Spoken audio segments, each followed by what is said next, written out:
DJI Mic Mini can be mounted to a phone using the adapter to record audio. Follow the instructions below.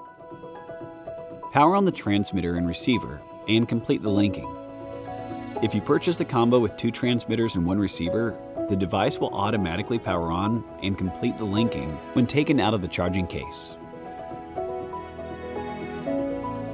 For the 1 transmitter, 1 receiver combo, press and hold the power button on the side of the transmitter and receiver for 2 seconds to power them on. Remove the sliding cover from the bottom of the receiver, then insert the adapter. Then, with the receiver status LED facing up, insert the adapter to the data port of your phone. Attach the transmitter to your collar using the clip or magnet. The phone can now capture audio through the transmitter, supporting video recording, audio recording, video conferences, and live streaming apps.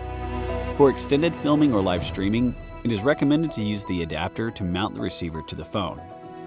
When using the charging cable to charge the receiver, the phone can be charged simultaneously,